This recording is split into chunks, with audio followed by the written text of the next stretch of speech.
Sitran Läpi 4 muutosohjelmassa etsittiin tapoja lisätä kuntalaisten vaikutusmahdollisuuksia. Ja Helsingin kaupungissa kokeilussa olivat kaupunkilaiskeskustelut.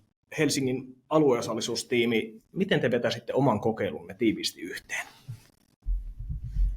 Joo, meille Sitra Lab-kokeilujen lopputuloksena Helsinkiin syntyi kaupunkilaiskeskustelujen erilaisia toimintamalleja.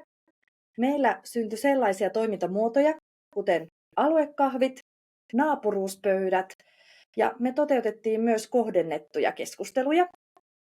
Meidän tärkein yhdistävä tekijä kokeiluissa oli, että kaikkien näiden keskustelujen aihe nousi kaupunkilaisilta itseltään. Ja koska nämä keskustelut oli kaikki keskenään erilaisia, me tehtiin yhteistyötä eri tahojen kanssa, riippuen kohderyhmästä ja alueesta. Tällä tavoin me tavoitettiin kaupunkilaiskeskusteluille paljon erilaisia kaupunkilaisia ja luotiin hyviä kumppanuuksia. Me ollaan näiden kokeilujen kautta uudistaneet Helsingin kaupungin toimintakulttuuria, ja nämä toimintamallit on lähtenyt leviämään ja juurtumaan, ja on nähtävissä ihan todellista muutosta osallisuuden kentällä Helsingissä.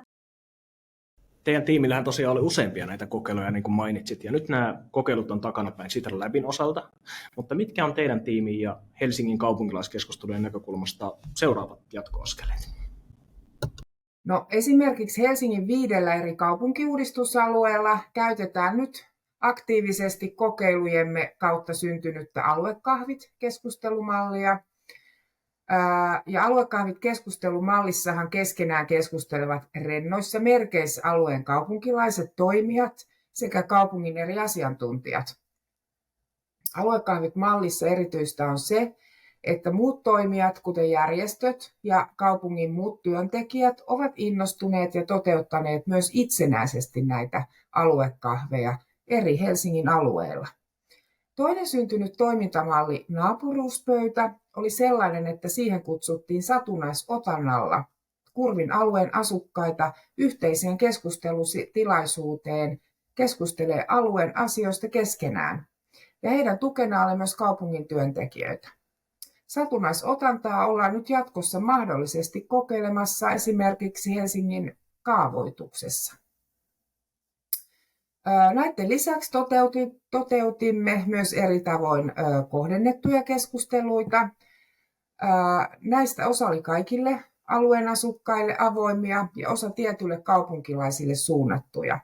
Esimerkiksi nuorille ja maahanmuuttajataustaisille naisille ja eri kieliryhmille. Yhteistä näille kaikille oli, että ne järjestettiin yhteistyössä eri järjestöjen kanssa. Ja ilman näitä järjestöjä me ei oltaisi tavoitettukaan näitä haluttuja kohderyhmiä. Meidän kokeilujen kautta syntyi dialogisia foorumeita, jotka ovat luoneet aidon mahdollisuuden keskustella kaupungin kanssa. Nämä toimintamallit kuvataan ja niitä hyödynnetään Helsingissä osallisuuden edistämisessä hyvin eri tavoin. Malleista tehdään myös kortit, joissa on toteuttamisohjeet muille toimijoille. Tuossa mainitsitkin nuo kaupungin työntekijät ja asiantuntijat. Niistä kysyisin vielä lisää, että miten te näette näiden kaupunkilaiskeskustelujen kehittävän tai mahdollisesti haastavan kaupunkilaisten ja kaupungin asiantuntijoiden viranhaltijoiden välistä suhdetta?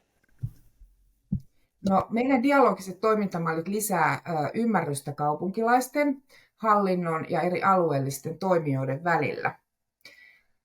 Nämä toimintamallit edistää kaupunkilaisille tärkeiden alueelliseen ilmiöihin liittyvää keskustelua ja vaikuttamista Helsingissä. Ja toimintamallit ovat tukeneet ja vauhdittaneet alueen omaehtoista toimintaa, ja alueelle onkin syntynyt erilaista asukkaiden omaa toimintaa. Toimintamallien myötä kaupunki on saanut foorumin tavata kaupunkilaisia ja käydä avointa keskustelua. Lisäksi saada tietoa, mistä kaupunkilaiset puhuvat ja mikä heitä kiinnostaa. Meidän mielestä nämä uudet toimintamallit on toimineet hirmu hyvin, koska kaupungin työntekijät ovat kokeneet keskustelutilaisuudet turvallisina ja tasavertaisina. Ja ovat erityisesti pitäneet näiden tilaisuuksien lämpimästä ja rennosta tunnelmasta. Ja kaupungin työntekijät ovat innostuneet ja olleet kiinnostuneita jatkossakin osallistumaan esimerkiksi aluekahvit-keskusteluihin. Ja tänään meillä onkin Malmilla Malmin aluekahvit, jossa keskustelemme Malmin Ylätorin toiminnan kehittämisestä asukkaiden kanssa, ja mukaan keskusteluun tulee sitten Malmin Ylä-Malmin toria hallinnoiva Kaupunkitilat Oyn kehittämispäällikkö. He ovat pitäneet keskustelua tärkeinä, koska ne on vahvistanut avointa ja vuorovaikutteista toimintakulttuuria Helsingissä. Näiden toimintamallin ajatus on se, että keskustelu toisten kanssa auttaa nostamaan katseen omaa kokemusta laajemmaksi ja näkemään asioita toisten silmin. Hei, mä toivotan menestystä ensinnäkin tämän päivän Malmin kahveille, mutta myöskin kaupunkilaiskeskustelujen jatkoille. Kiitoksia vielä kerran Helsingin kaupungin tiimi, että olitte mukana tässä muutosohjelmassa.